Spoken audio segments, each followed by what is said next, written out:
नमस्कार दोस्तों, स्वागत है आपका हमारे चैनल लर्न एंड ग्रो में। आज हम बात करेंगे जो हमारा वर्क डन होता है उसका नेचर क्या रहता है। नेचर यानी कि इसके अंदर हम तीन चीजों की बात करेंगे, पॉजिटिव वर्क की, नेगेटिव वर्क की और जीरो वर्क की। अब देखिए जो वर्क डन है, वर्क डन हमारा क्या है। अगर हम वर्क डन की बात करें तो वर्क डन हमारा स्केलर क्वांटिटी होता है, ये हमें पता है। और वर्क डन का जो फॉर्मूला रहता है हमारे पास वो क्या रहता है, आप इसको एफ डॉट एस भी लिख सकते हैं या फिर आप इसको जो है एफ एस कोस थीटा भी लिख सकते हैं। तो ये फॉर्मूला इसका रहता है। अब देखिए ये हमारा नेगेटिव, पॉजिटिव और जीरो कैसे हो सकता है।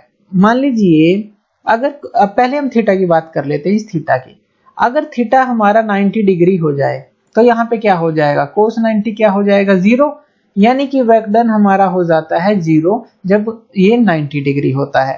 अब नेगेटिव कब हो सकता है, अब अगर आप थीटा की वैल्यू 180 डिग्री पुट कर दें तो कोस 180 क्या हो जाएगा, -1।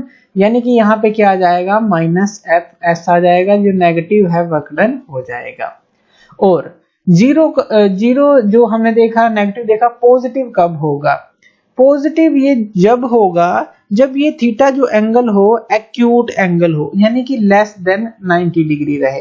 अगर थीटा जो है लेस देन 90 डिग्री रहे तो हमारा ये पॉजिटिव वर्क होता है।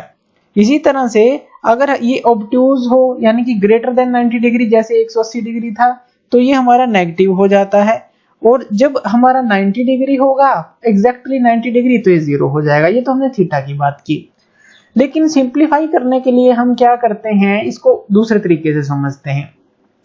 अब देखिए मान लीजिए कोई बॉडी है इस तरह से, अगर आप इसके ऊपर फोर्स लगाते हैं, मान लीजिए आप इसके ऊपर फोर्स लगाते हैं और ये डिस्प्लेसमेंट जो है इस तरफ करती है, इस तरफ डिस्प्लेसमेंट करती है। डिस्प्लेसमेंट यानी कि ये कुछ दूरी पे जाती है, तो इस तरफ ये डिस्प्लेसमेंट करती है। आपने फोर्स को इस डायरेक्शन में लगाया, डिस्प्लेसमेंट किस डायरेक्शन में है, इसी डायरेक्शन में है, दोनों सेम डायरेक्शन में है, यानी कि वर्क डन पॉजिटिव होगा, ये याद रखिए। लेकिन अगर क्या हो, आप जो बॉडी है वो तो इस तरफ जा रही हो, मान लीजिए कोई कार है इस तरफ मूव कर रही है, तो डिस्प्लेसमेंट जो है इस तरफ है।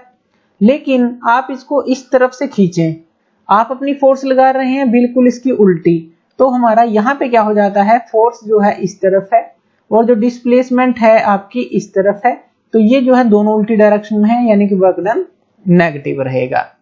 और इसी तरह से अगर मान लीजिए कोई इसी तरह की कोई गाड़ी है, कोई ट्रक है, या कोई बहुत बड़ी बिल्डिंग है, मान लीजिए कोई बिल्डिंग है और इस बिल्डिंग के ऊपर जो है आप फोर्स लगा रहे हैं, यहाँ आप खड़े हैं और आप इसके ऊपर फोर्स लगा रहे हैं, लेकिन ये जो है बिल्कुल भी मूव नहीं कर रही। तो अब इस केस में क्या होगा, इस केस में डिस्प्लेसमेंट जीरो है, s इक्वल टू जीरो है। चाहे फोर्स आपने कितनी भी लगा ली हो, लेकिन ये एक जो है पॉइंट भी मूव नहीं की, तो यहाँ डिस्प्लेसमेंट जीरो हो गया, तो वर्क डन जीरो हो जाएगा। तो इस केस में ये जीरो होता है जहां पे हमारी एक चीज या तो डिस्प्लेसमेंट जीरो हो या फोर्स जीरो हो, एक भी चीज इनमें से जीरो हो गई तो वर्क डन जीरो ही रहेगा। या फिर 90 डिग्री एंगल हो जाएगा तब भी वर्क डन जीरो रहेगा। तो ये तो थीटा के केस में हमने समझा कि 90 डिग्री हो तो जीरो होगा, लेस देन 90 डिग्री हो तो पॉजिटिव होगा, ग्रेटर देन 90 डिग्री हो तो नेगेटिव होगा। ये हमने थीटा के केस में समझा।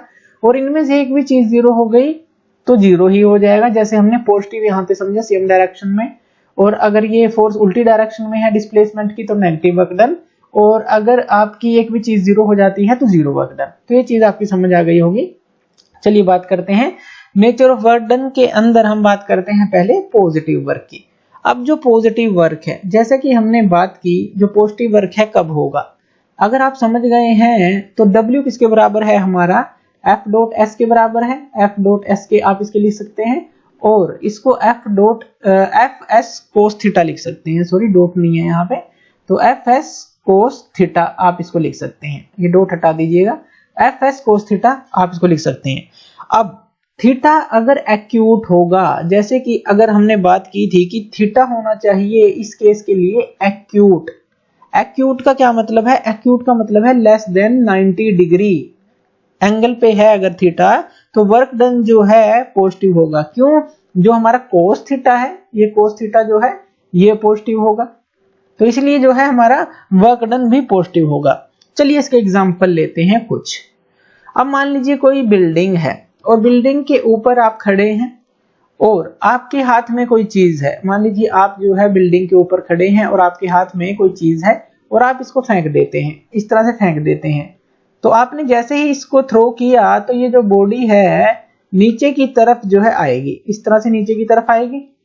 और नीचे कहां तक आएगी? ये जहां पे ग्राउंड हमारा होगा तो ग्राउंड से स्ट्राइक करेगी यहां पे आके।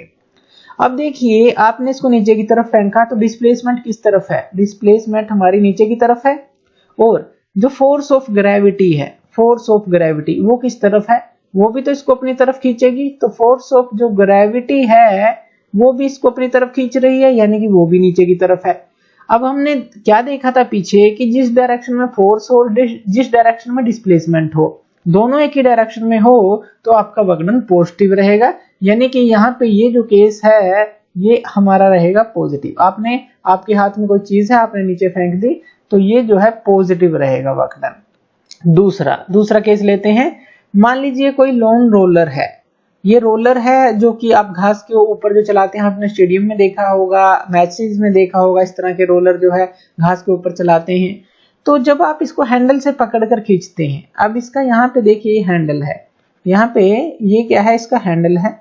और ये जो हैंडल है जब आप इसे पुश करते हैं, यानी कि यहाँ से आप उसको उस तरफ पुल कर रहे हैं, खींच रहे हैं, तो रोलर जो है इसी डायरेक्शन में जाएगा, यानी कि डिस्प्लेसमेंट भी इसी डायरेक्शन में है और फोर्स भी इसी डायरेक्शन में है। तो क्या हो जाएगा हमारा? ये हो जाएगा पॉजिटिव वर्क डन। सीधा आप समझिए एंगल जो है 90 डिग्री से कम ही रहेगा, ये भी इसके अंदर नोट रखना है। तीसरा एग्जांपल ले लेते हैं। मान लीजिए आपके पास एक गैस फिल्ड सिलेंडर है।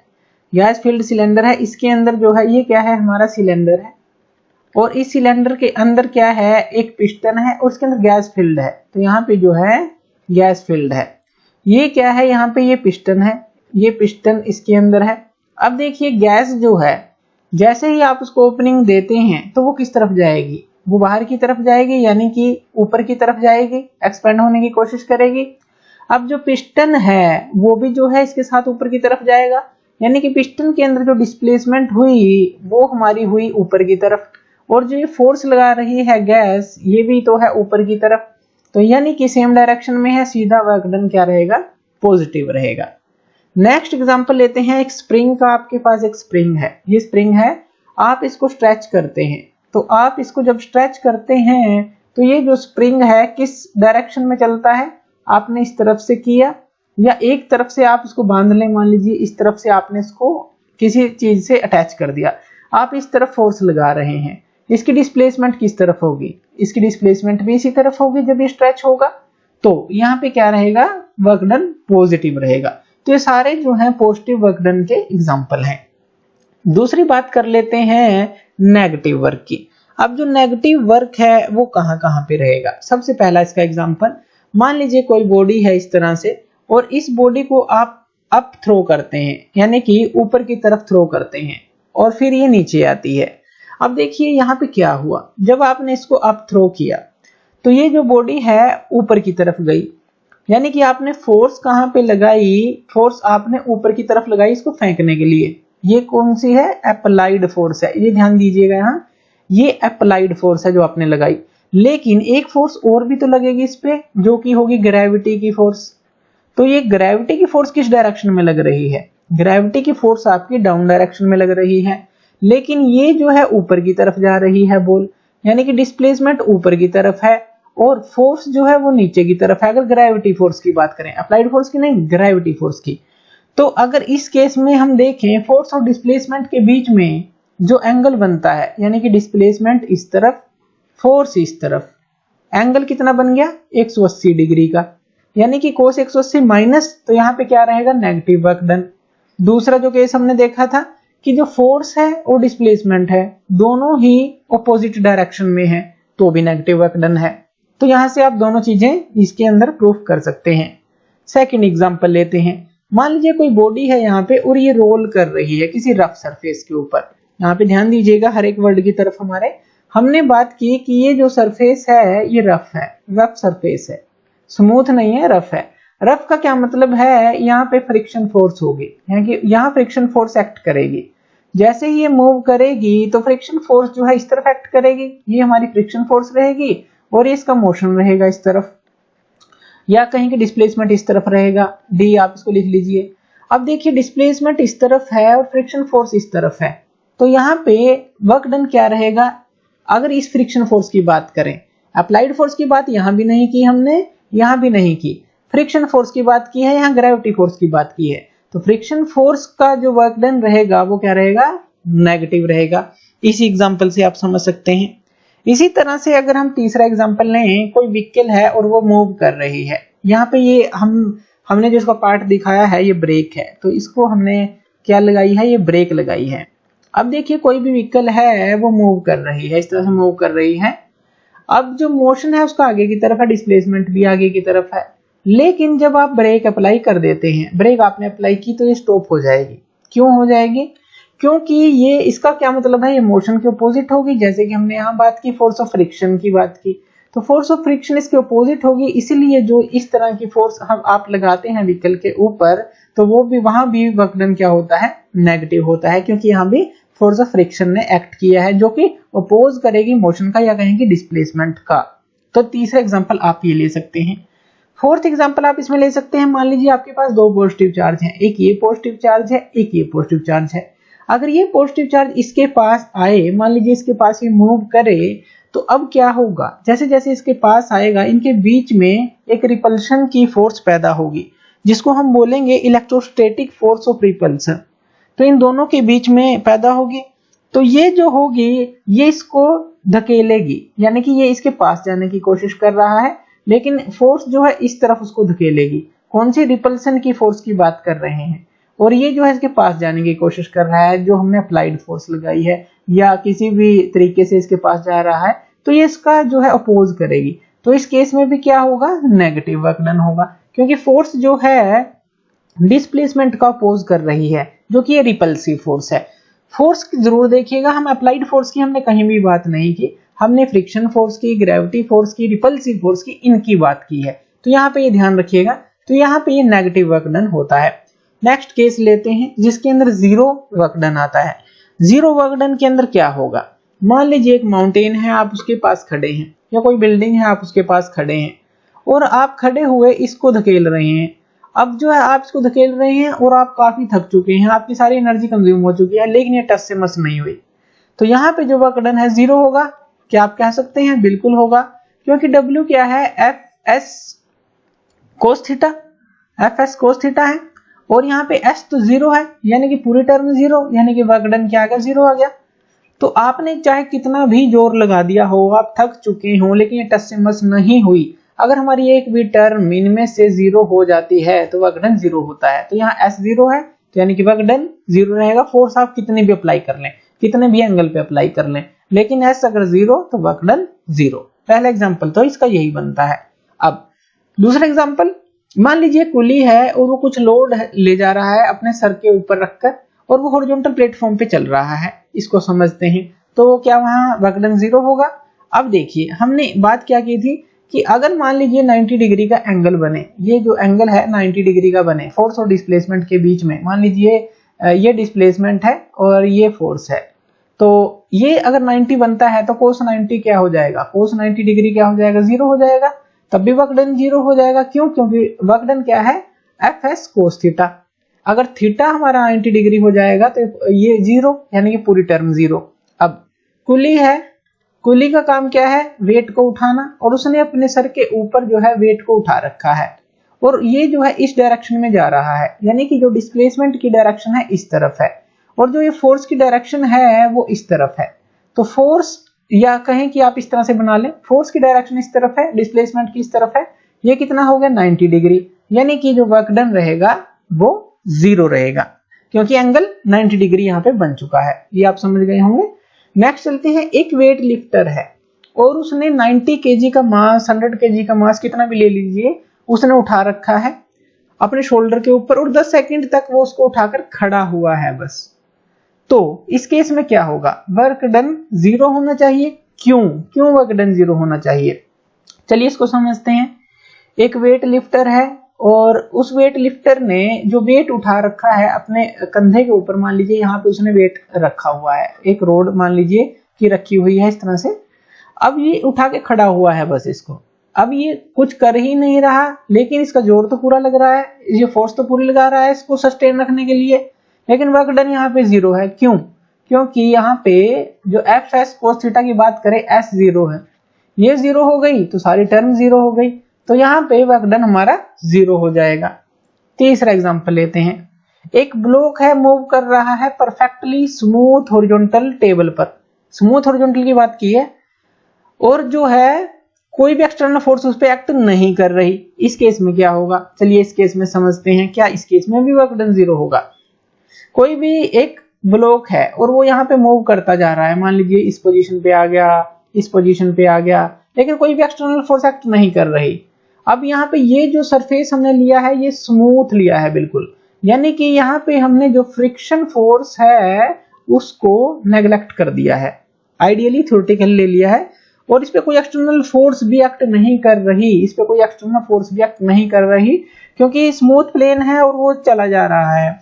तो इस केस में भी क्या होगा, फोर्स अगर एक्ट नहीं कर रही, यानी कि फोर्स जो है वो हमारी 0 है, तो इस केस में क्या होगा, ये जो हमारा वर्क डन है वो 0 होगा, क्योंकि यहाँ पे जो फोर्स है वो 0 हो चुकी है, या कहें कि कोई भी फ्रिक्शन फोर्स भी नहीं है यहाँ पे। तो वर्क डन जो है वो चाहे ये जो है कितनी भी दूर चला जाए, वर्क डन इस केस में 0 ही रहेगा, क्योंकि ये जो है किसी भी एक्सटर्नल फोर्स के एक्ट में नहीं है, फोर्स यहाँ पे 0 है, परफेक्टली स्मूथ प्लेन है, ना फ्रिक्शन फोर्स है यहाँ पे, तो ना अप्लाइड फोर्स है, तो इस तरह से वर्क डन हमारा 0 रहेगा। नेक्स्ट अगर हम लें, जब एक बॉडी को हम टाई करते हैं वन एंड से स्ट्रिंग के साथ और वो रोटेट करती है इन ए सर्कल में, तब भी वर्क डन 0 रहता है। अब ऐसा कैसे है, तो चलिए देखते हैं। इस केस में हम देखते हैं कि मान लीजिए आपने एक स्टोन लिया और उसको एक धागे से बांध दिया, अब ये क्या है, आपने इसको घुमाना स्टार्ट कर दिया, तो ये जो है सर्कल में घूमेगा इस तरह से। अब यहाँ पे ये जो है टुवर्ड्स द सेंटर, कौन सी फोर्स होती है हमारी, सेंट्रीपिटल फोर्स। तो मान लीजिए यहाँ पे सेंट्रीपिटल फोर्स एक्ट कर रही है।